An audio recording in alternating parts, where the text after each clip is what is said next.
everything's suffering. You know, what are they, just like depressed? And then you say, well, have a look at a Buddhist monk. Does he look depressed?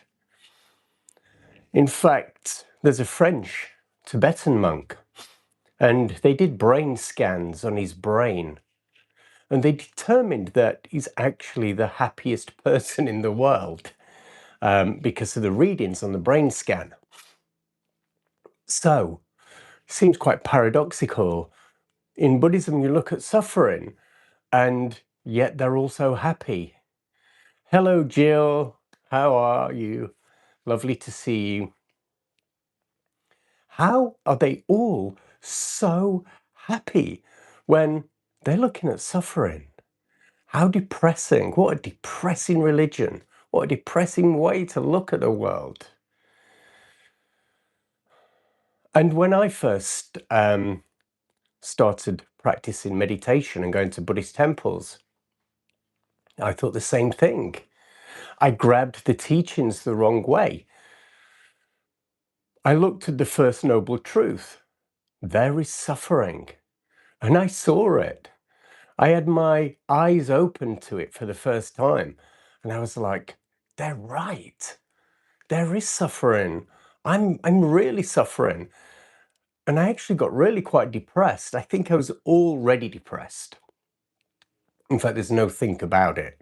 I only knew after, but I was very depressed at the time. Undiagnosed ADHD.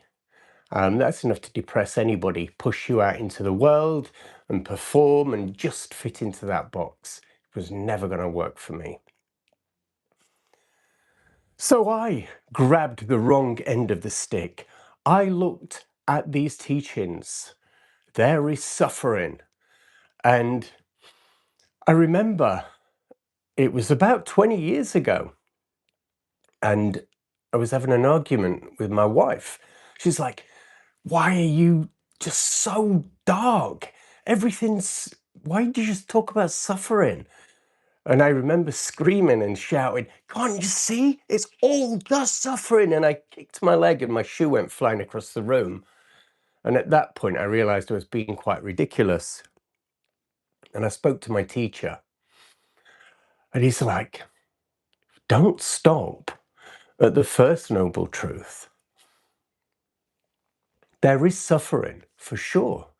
But look at the Third Noble Truth, because the Third Noble Truth says suffering is something we do. We don't have to do it. We're causing our own suffering because we're misunderstanding life. Hello, Shez, VR22. Do I play VRFS? What's VRFS? I'm not quite sure.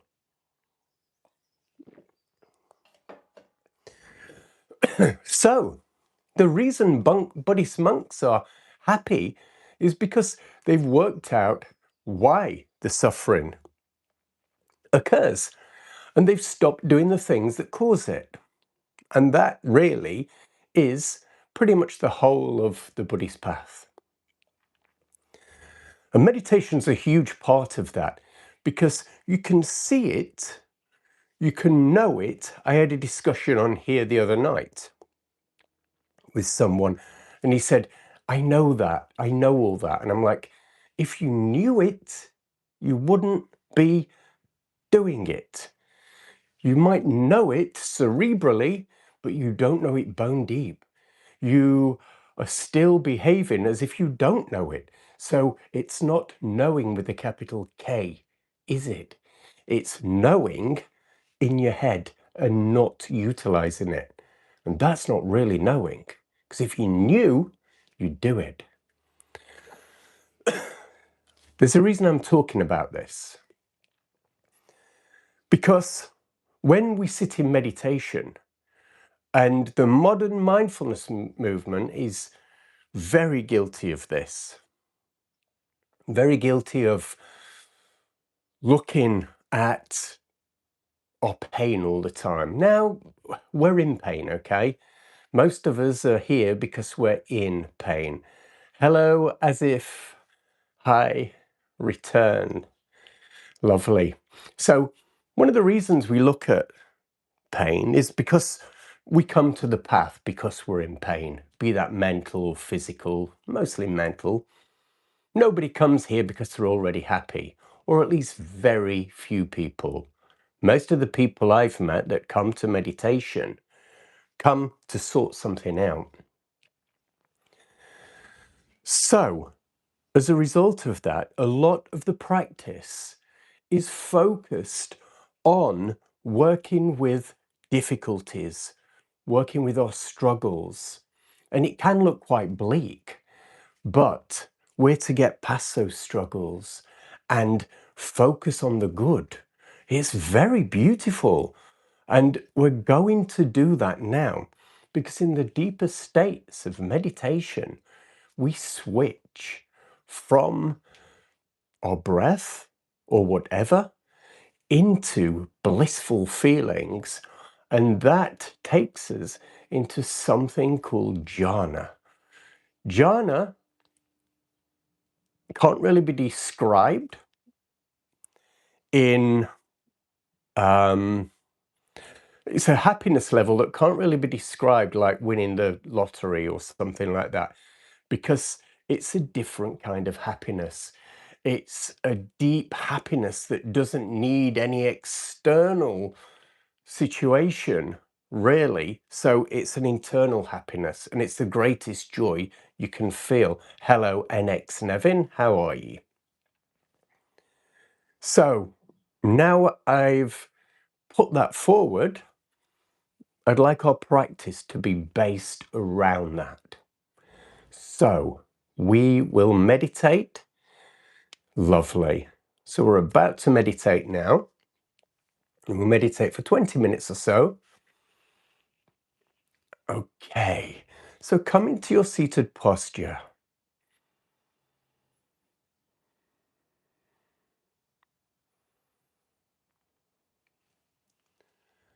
Get comfortable.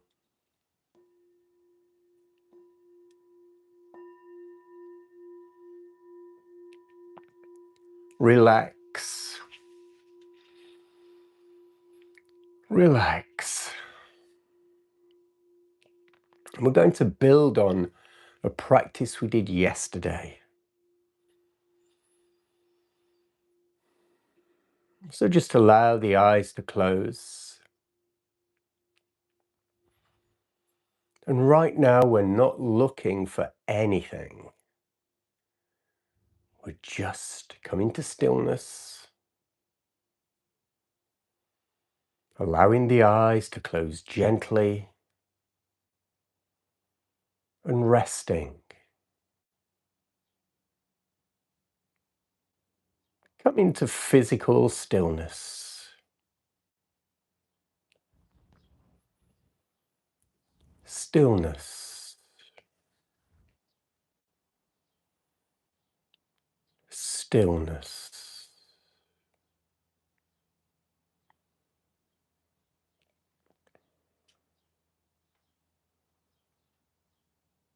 Relaxing, softening.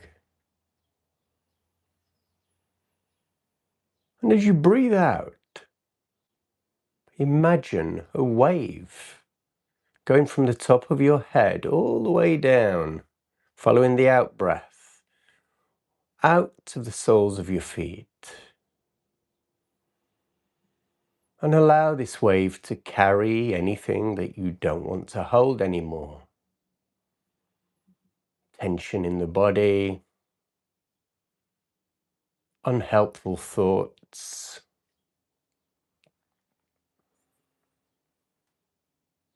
Allow it to just be pulled by the gravity of the breath, all the way out, down the legs, the feet, and back into the earth where it came from.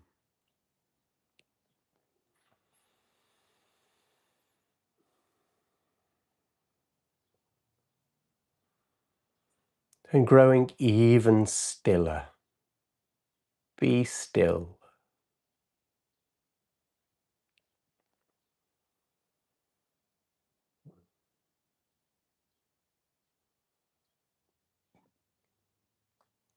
and try and get so still you're even, just for now, slowing the breath, trying to stop the breath from moving just a little.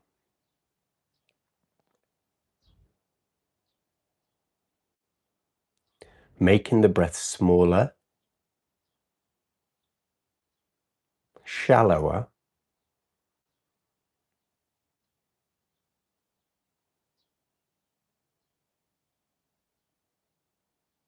and stiller, softer.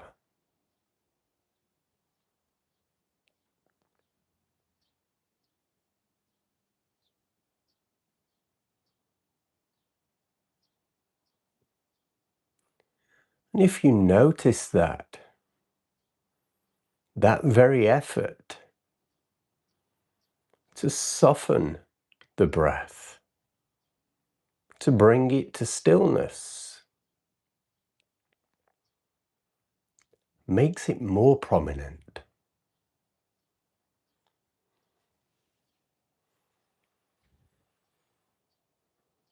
It makes the breath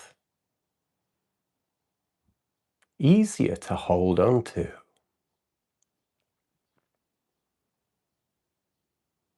Or at least that's what I find. Find out for yourself, what does that do to the breath?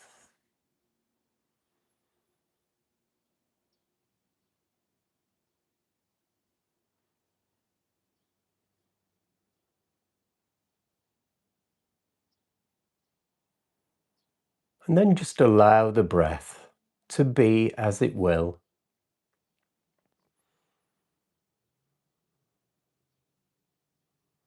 And you may have noticed something. This has come from my own experience. I used to struggle with the breath.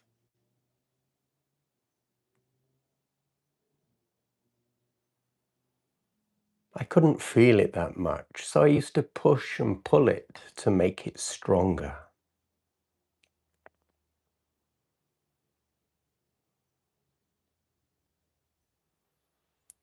And I actually found that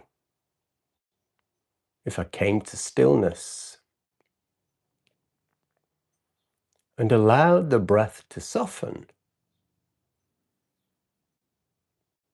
it became more prominent.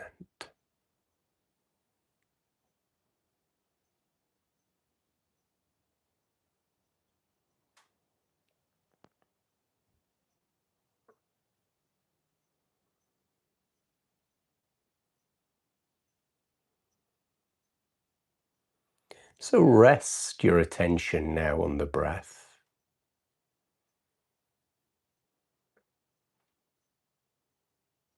Almost as if you're not trying. Completely let go of the breath. But let it still be there.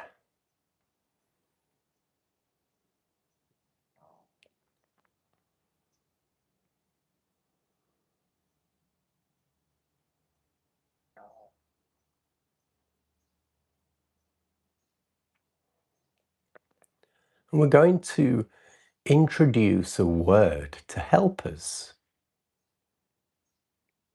to keep with the breath, but also to evoke something. On the in-breath, in your mind, say the word bliss. And on the out-breath, say the word full. Blissful. Bliss. Full. Bliss. Full. Just like that.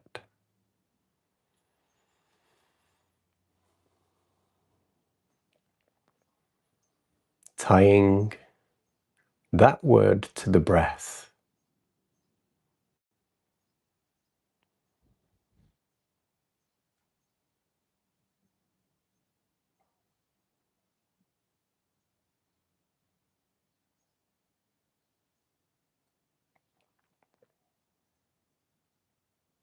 and also relax deeply. Completely let go of any struggle. Giving all your attention to that word, bliss-full.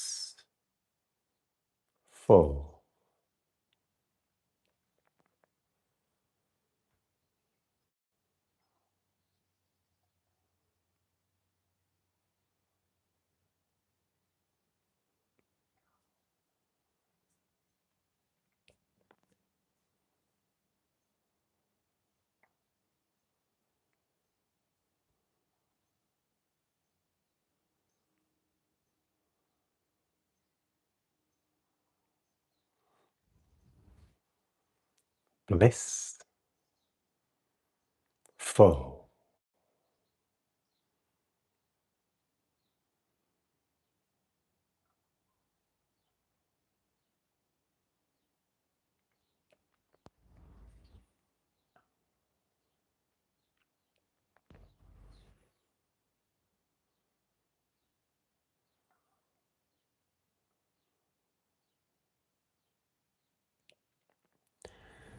So I'm going to leave you for a couple of minutes in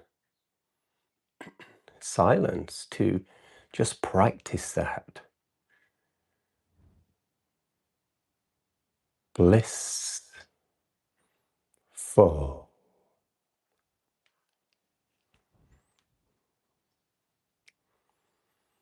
Bliss-full.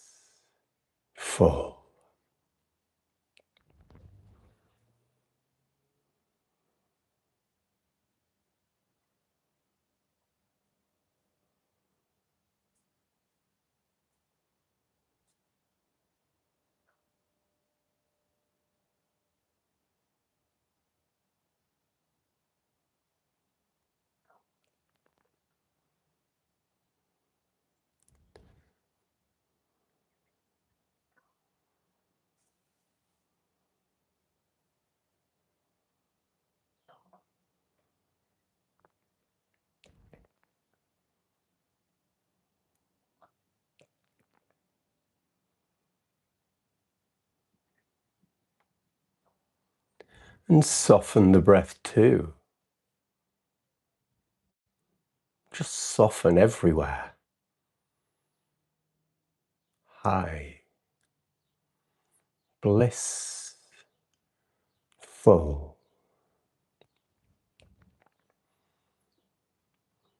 And carry on with that.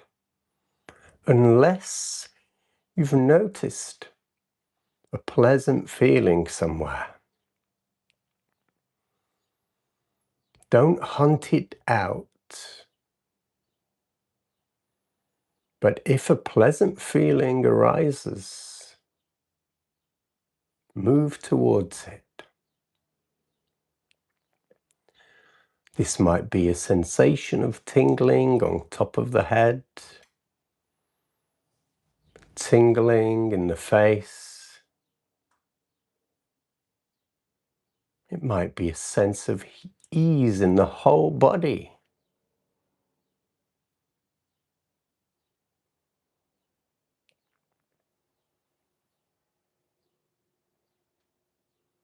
It might be a feeling of excitement in the tummy. You might feel it in the arms.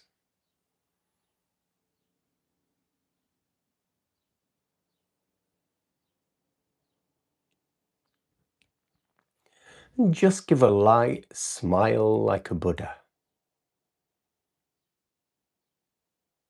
Gently turning up the corners of the mouth.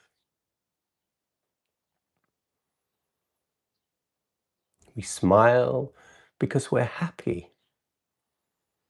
But it also works the other way around. Smiling literally changes our neurochemistry. Our brain begins to produce happy chemicals.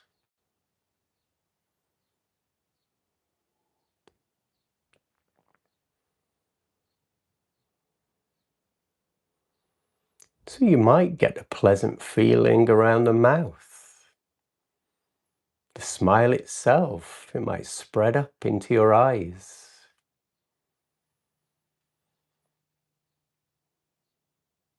Could be in your hands, the tingling of your hands.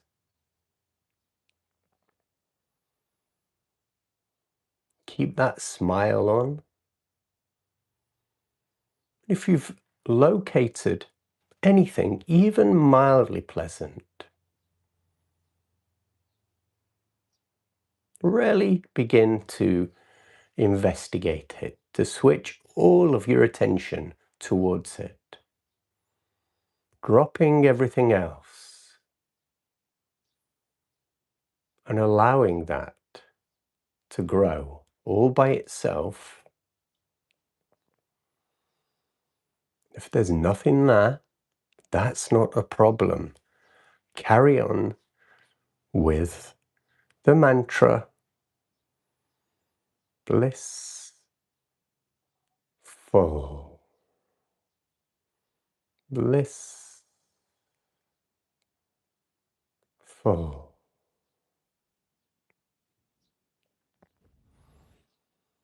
And of course, if that feeling of joy, happiness, warmth, vibration, that happens, dive in and allow it to expand,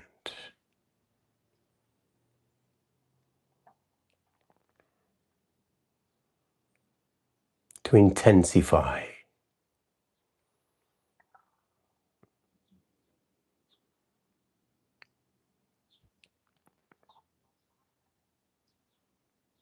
To spread.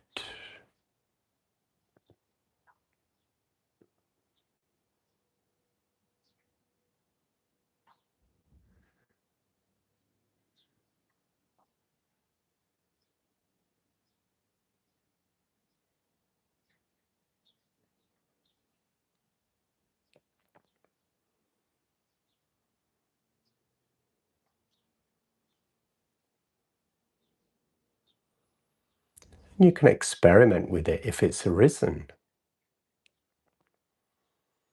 as well as experimenting with it spreading. You can pull it back into a tiny point. Where does it start? Like a laser beam, focusing in on its origin.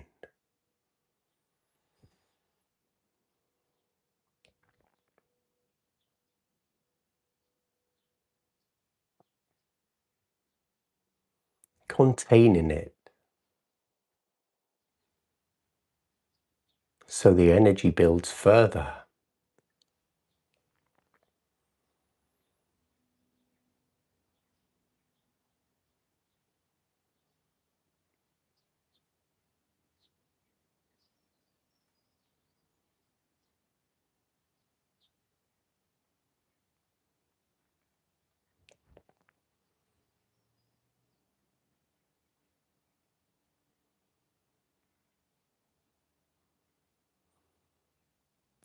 And if it goes, if you did have a pleasant feeling and it leaves,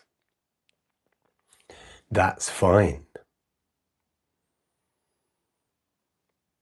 If you can't find another, it may change from the hands to the face, tingling on the side of the face or the top of the head.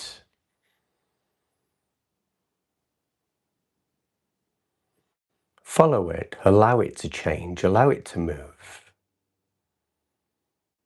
Allow this energy to do its thing, to heal you.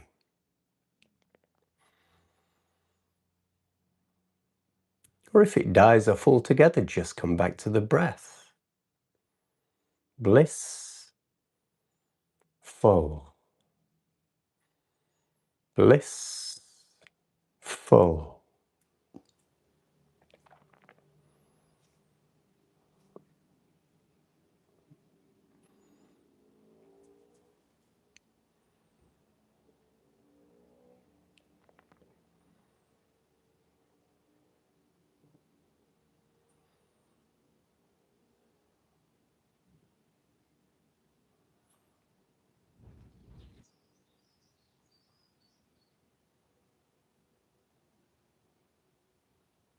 It can be like the sweet song of a bird inside you. You can even pull in pleasant sounds like bird's song. Use everything to build this beautiful, restful bliss.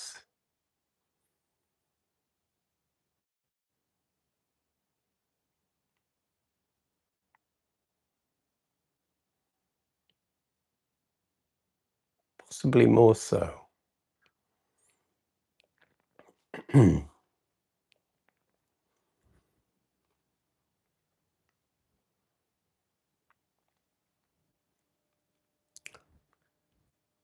Possibly more.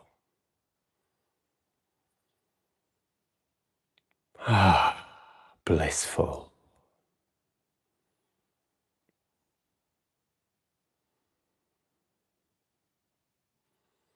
And if it has made itself known, this feeling of joy and bliss, it could be heat in the heart, like when we practice loving kindness meditation,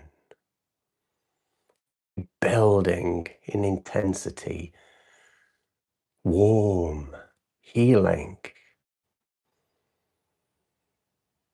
wherever it is. Now allow it to intensify to the max.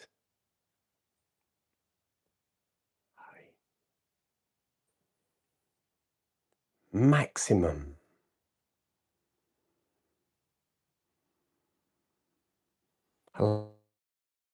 Way through the body as far as it can reach.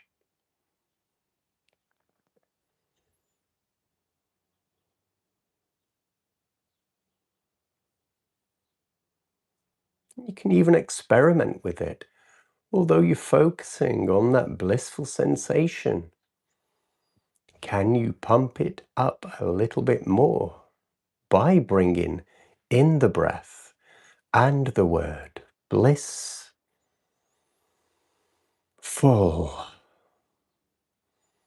full of bliss, full of joy. The joy of just being here.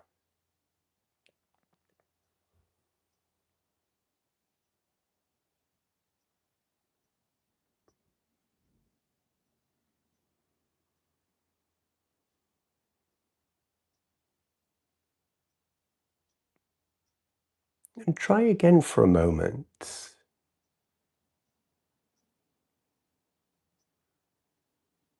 To ever so slightly soften the breath.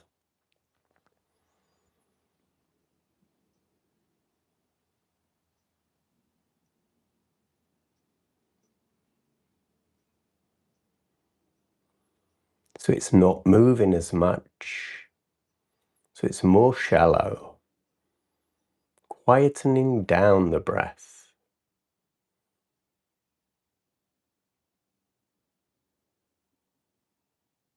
Seeing what that does.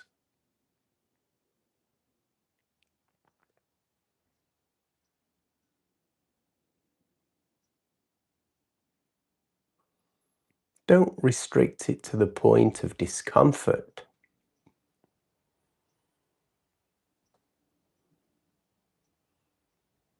Just drop a gear.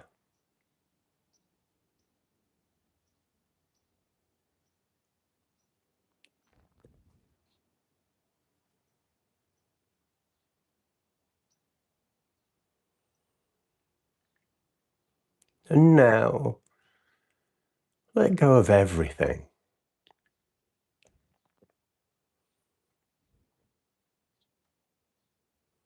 That doesn't mean don't feel what's happening. But allow your awareness to be wherever it chooses to be. To be expansive and all-inclusive.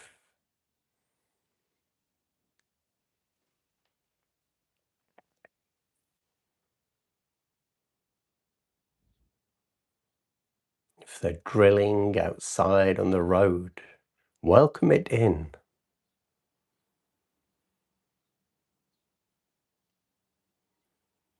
If there's stabbing pains in your back, bring them in. Welcome them in too.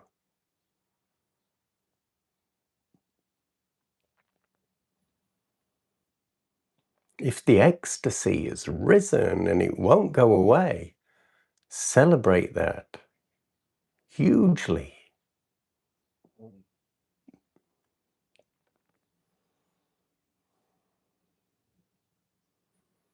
But we're moving into pure presence. Just allowing.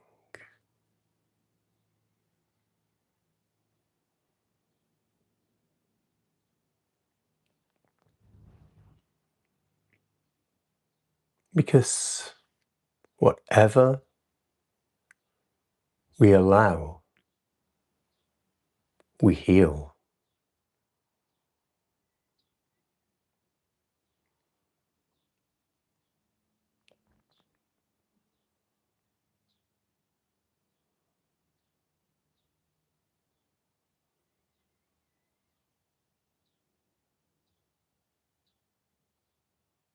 And when I ring the bell in a moment,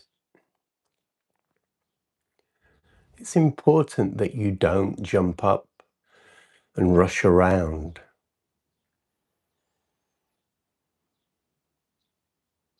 Keep whatever is going on within and bring it out with you.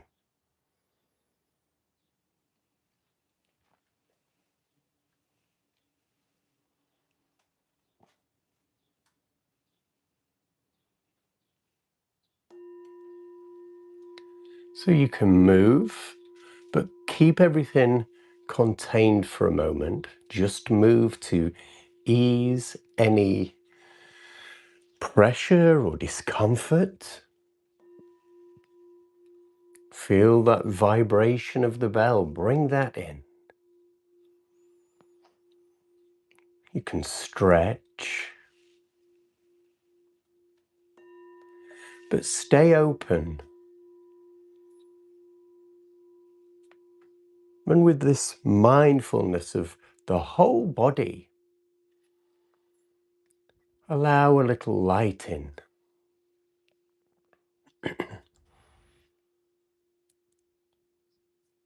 Before things become things, just see shapes, light and dark. And then allow the eyes open and really look. The eyes are one of the most underutilized mindfulness doors. So rare are you taught mindfulness of seeing, yet it's our most obvious, most prominent sense. It's so very there. And when you look from there, everything looks different. You can see that you're in a paradise. I hope you can. I would be very keen to know how that went for you. Now, here's why. There's two scenarios. And as a meditation instructor, I have to be aware of both. And I have to teach for both. Because what's happening to you, the opposite will be happening to someone else. So you have to give me that grace. You have to allow me that when I teach. If I'm telling people to focus in on this joy, this expansion, this building, and you're just sitting there in pain, it could get annoying. Or you're wanting it. You're like, why am I not feeling any of this? This sounds great. So I'll just go to my breath. On the other hand, you may be exploding inside with happiness and joy and feeling, wow. And I'm bringing you back to the breath. And you're like, no, no, no, I'm here. I'm happy here. So I have to take that into account, and I have to look after you all. It'd be wonderful if I could tune in and I knew how you were all feeling. And that's why I ask now. You are excused, God in the flesh. Please tell me what you want excusing for. You're so welcome. I'm glad you found that beautiful. What about it did you find beautiful? And did you connect with any physical or emotional or spiritual feelings of bliss or joy, or did anything happen emotionally or physical? Blissful. It's nice, isn't it, Jill? It's really nice. There's so many words. We can tie any two-syllable word to the breath. Any. And I think, like I started talking about suffering and all the rest of it. And the reason I did is for that very reason, because I was leading you towards the more beautiful side of practice. Something's just popped in my mind, a thought about yesterday, something I saw on Substack, and I commented on it. And it was about this very thing. And they've not replied. And I was hoping they'd reply. It was a neuroscience scientist. And the reason I was hoping he would reply so I could engage further with the conversation, he was a meditator and a neuroscientist. But the thing is, I wanted to take it further, go to the next level. And because he didn't reply, I can't remember what I put exactly, but I liked it. I should have screenshotted it. So, Fox Gem, you joined late, sorry, but I will enjoy reading the comments later when I restart the video. Here's the thing, right? I'm surprised you're here anyway, because one of the main reasons I'm doing this time is because my Australian friends, it's bedtime, and my American friends are waking up. So because I do everything sort of like Eurocentric for our timing, I'm trying to, be there for others as well at times that are useful for them. Hello from the English Channel. Which side? Are you over in France? You felt really happy. That's wonderful. And keep that. I'd be interested to know when you felt happy. Did the smile have any effect on that? Because like I was saying during that, when we smile, our neurochemistry changes. And here's something very interesting. You know, these people that have Botox and work done, that actually stops them moving their facial expressions, especially the smile. Facelifts, Botox. Now, here's the problem with that. When they're not smiling and moving their facial muscles, there's no feedback going to the brain. So the brain and body, it's all one thing, really. They rely on each other.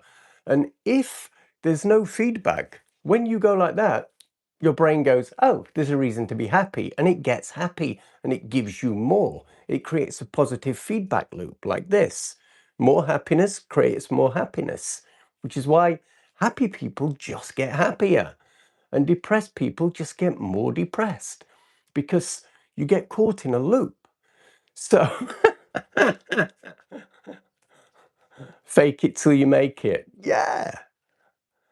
Fake that smile till it comes and it boom. Yeah, so that's neuroscience. That is neuroscientifically accurate. Smile and you will be happy. Frown and you will be miserable. You'll feel it.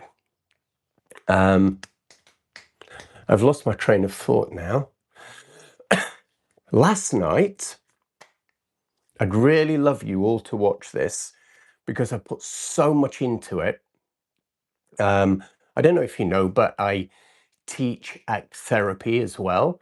That's a mindfulness-based therapeutic practice. And it's a modern therapy, but it really looks at things like Buddhism. So it goes beautifully hand in hand for things like anxiety and all the rest of it. Now, here's the thing. I speak about the choice point. And the choice point, if you can get the choice point in your head, you will wake up. And what will happen is all of your addictions, and we all have them, right? We all have them. All these micro addictions that ruin your day, grab this, do that, turn that on, all of that, that messes with our happiness, with our dopamine. Now, a choice point, every single moment of our lives, we are at a choice point. You're at one now, okay? You are at a choice point, especially people that jump on, leave a comment and go, right? You're at a choice point. Do I stay or do I go?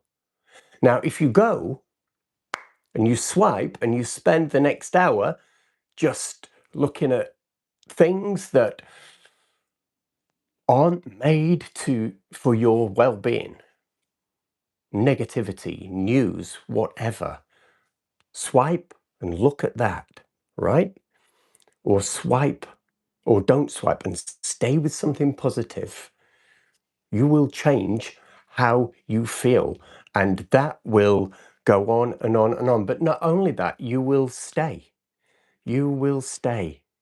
And staying is half the battle, because we get the slightest bit of boredom, we get the slightest bit of pain, we get the slightest twinge of hunger. It's not even hunger, and we're at the fridge. So what this does, it gets you have a choice point. It's almost like this dullness that is our consciousness most of the time. There's this sacred crack that occurs in it, and there's a glint of light that comes through that crack. If we can get in that crack, and sorry, I'm not going to say something, but if we can, if we can get there, that tiny bit of light that comes in, expand that, we get to make a choice. We get to make a choice. We get to decide our own lives. It's like setting the sail. So we're all on a boat in the middle of the ocean.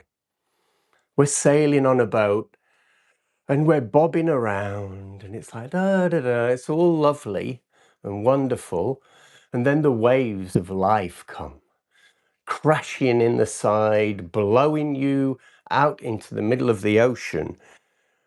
And it gets frightening, and you've got no rudder, and you're lost, and you're rudderless. But if you get that sail, that's your choice. You make a choice. I'm going to set the sail and travel the direction I want to. I do it so much better in the video. I've just, yeah.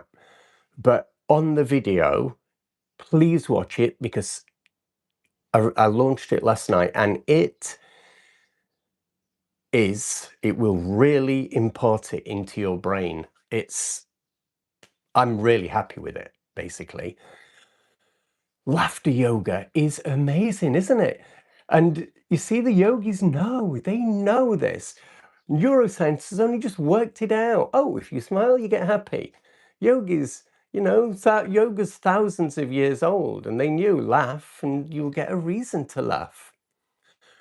My dad was quite brutal. He used to say to me, Stop crying, or I'll give you something to cry about, or I'll give you something to cry about. And equally, it says, smile, and I'll give you something to smile about. Inside out. That's how we change the world. So we do it within. ACT therapy is very helpful for acceptance, isn't it? Once we accept something, there becomes less resistance. Massively. ACT therapy's amazing, amazing. But ACT stands for as well acceptance and commitment therapy. So there's the acceptance, and then there's the commitment. It's like, what am I going to do differently? How am I going to wake up at this choice point and direct my life? Because the things I've tried up until now that have failed are probably because of this. Because all of these thousands of choice points that are happening in every second of our lives, they lead you one way or another. It's sliding doors, isn't it? And you give in to these little discomforts, these temptations. You keep giving in to that. Before you know it, you're miles off course. And it's hard. It's hard. But here's the thing.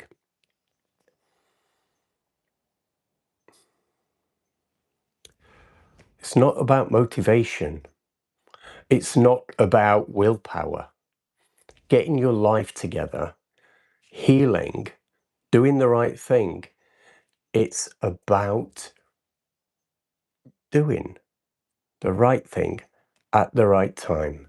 It's about waking up to the present moment and seeing, I've got two choices here. I eat that cake or I don't eat that cake. I drink that beer or I don't drink that beer. I meditate or I get on my phone and get on TikTok. That one is huge. And that's why it's quite important to have a meditation time. If you do it at the same time every day, it's harder to mislead yourself. Because we need to not just sit when we feel like it. If we only sit in meditation when we feel like meditating, we're half formed. We only know the brain that wants to sit in meditation. We only know that mental state. So we sit in meditation. All good, great. 3 or 4 days. Then day 5 comes along. I don't feel like it today. I'm tired. Or, I'm aching, or I can't be bothered, or something's on TV, or I'm just going to get on my phone. I've had a tough day. Whatever that thing is, that other thing that stops you, that mental state, you're not learning anything about that. Because if you sit when you don't want to sit, if you meditate when you're in pain, if you meditate when you're down, if you meditate when you're exhausted, you're getting to know the feelings that make the big differences in your life. The hurdles, you're sitting with your hurdles and your problems, and just sitting with them kind of cauterizes them, extinguishes them. It gives them a chance to be healed and sorted out. But if you're only sitting when you feel like it, you're never confronting your difficult emotions while you're meditating. And that is the time that you will actually heal from them, that you will progress. Going about your worldly business every day and feeling these, there's a world of difference to taking them into meditation. Take them into meditation and you'll be beginning to heal from them. One more thing that I've got on here. I think a lot of you have already done it, but I've got a course, a 5-day course. It's a video course, it's free, and it's on loving kindness, but it's looking at loving kindness through a different lens. You see, there's someone in our group, because we're kind of a group, aren't we, who is going through a difficult time, who loves loving kindness very much. And I was thinking, I'm always teaching it from this happy perspective, this like, oh yeah, the heart's on fire. But what about when life's tough? You know, what can it do then? And that opened me up to diving deeper into writing this course about that. So it's about what can loving kindness do for us for the difficult days, for the days when we're depressed, when we're filled with anxiety, or even when our whole lives are like that. So it looks more at that. So please do that. It's a 5-day course. And let me know what you think of that, because that will help me to build the next course, because I'm going to keep going now that I'm jobless. What was I saying? I think that's it. There was something else, but it's gone.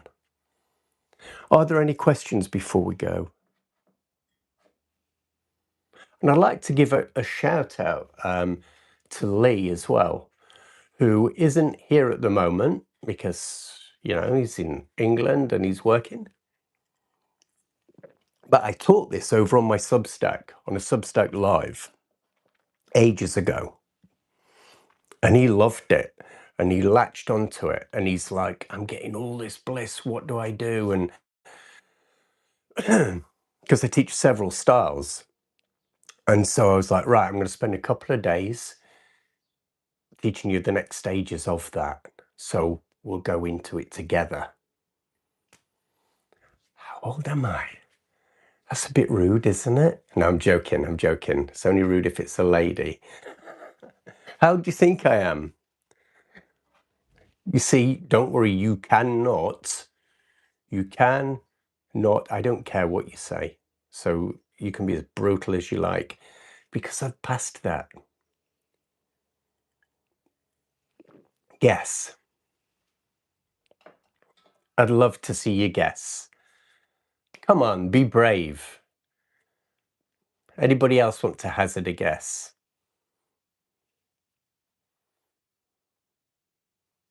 There's wrinkles. Come on, Fox Gem. Somebody's got to be brave.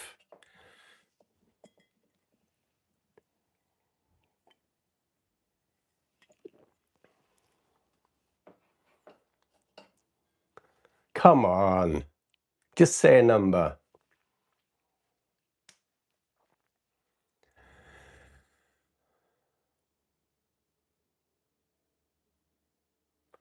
Oh!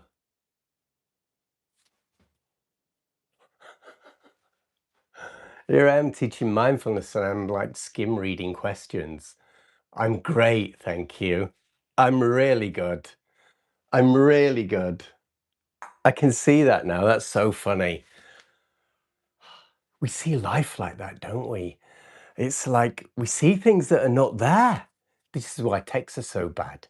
You know, you literally read what's not there. And I could go on about this, but basically in the brain, I think there's 6 regions and they're all V. So V1, 2, 3, 4, 5, 6.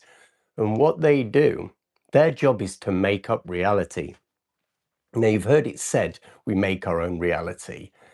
And that feels a bit woolly, like a bit woo-woo, like, yeah, we make our reality, yeah, the secret, all of that. And then you're like, nah, that's bullshit, right? But it's not. It absolutely is the truth. Everything you can see, you're making it up. here's what happens, right? Because that's just brought me back to the question I was looking for. You know, I said I asked a neuroscientist on Substack, a neuroscientist meditator. That's just triggered me to remember my question. Right. Can I remember what I was just talking about? So, the V6, all of this, what actually happens, it's very difficult, not very difficult, it's very energy expensive to produce reality, to take reality in the brain and to process it, to process reality. It's very energy consuming, very expensive. It's a very expensive thing to do. And all of biology is looking towards easy way, easy path, right?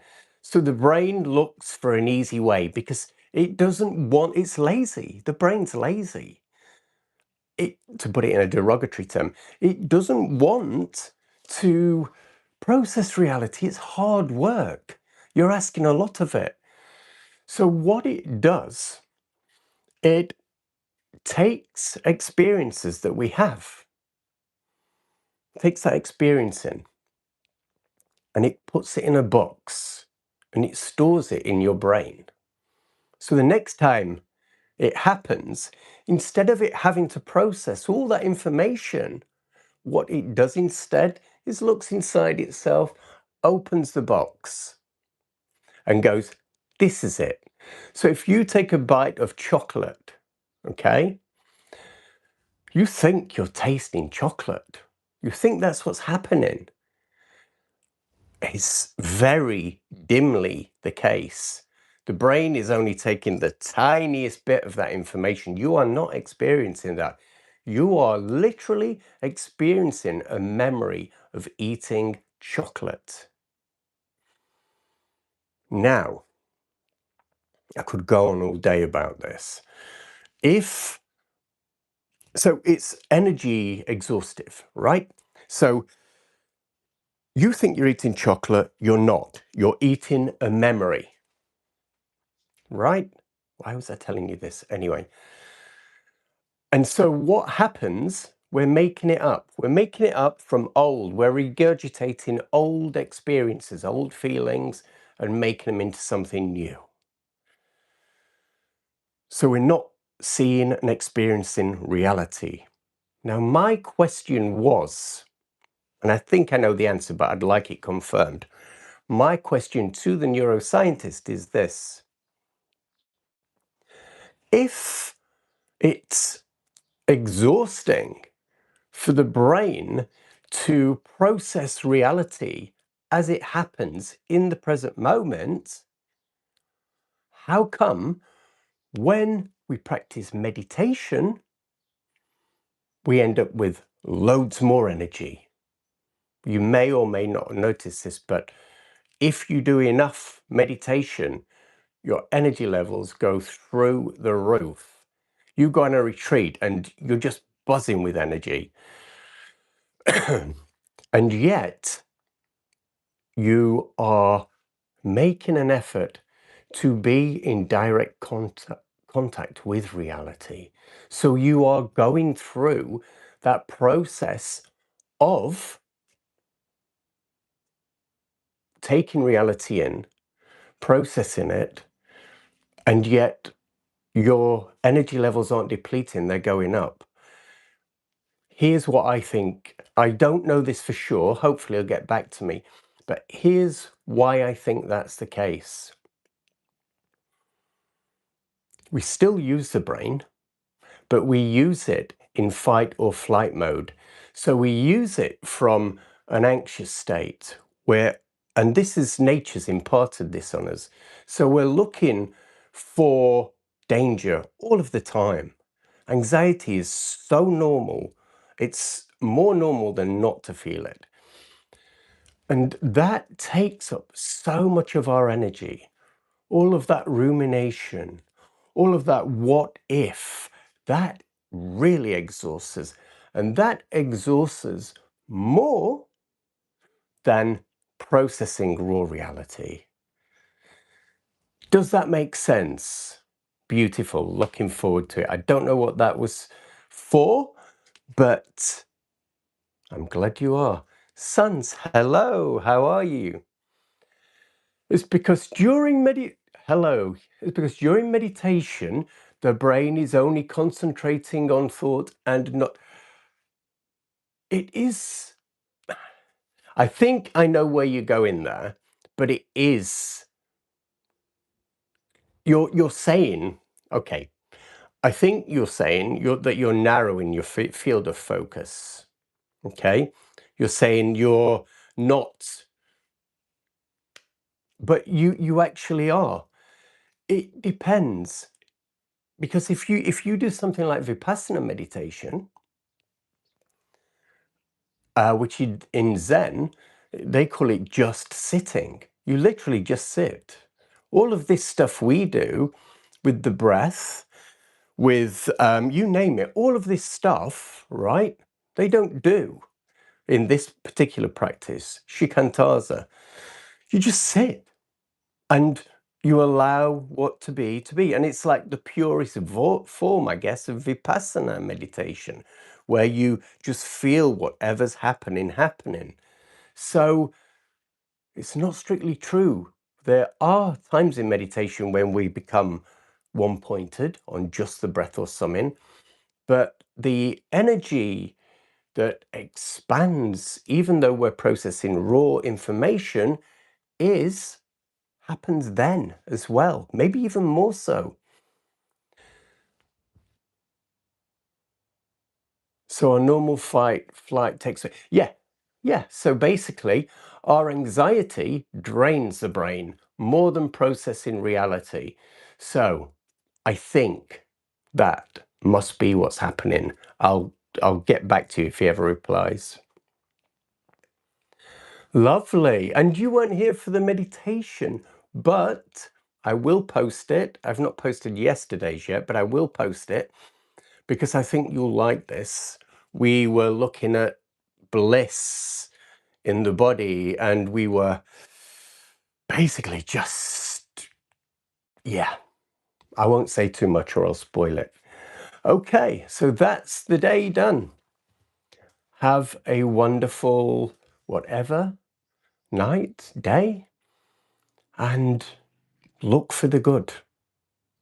Smile. Keep that going. Let it build. Become happy. One last story. I heard during a Dharma talk about this old monk, a very old monk, and he comes into the meditation hall where everyone is, and he just looks at them, and he can't speak much English. He only knows a couple of words. And he just looks at them and he goes like, happy, happy, happy, like that. Happy. And then he did, Joseph Goldstein goes on about it. And then he did a meditation, a version of metta of loving kindness that I've thought about doing with you, which would be good fun, but it seems almost ridiculous. And his version of loving kindness is, may my head be a happy, may my eyes be happy, may my shoulders be happy. So it's like, I think people would just laugh, and maybe that's why we should do it, because that is what today's been about. Creating our reality, I guess, and making it a good one. Peace, everyone. Much love. Take care. See you soon. I've been wild today. I don't know what was put in my coffee. Yes, it does.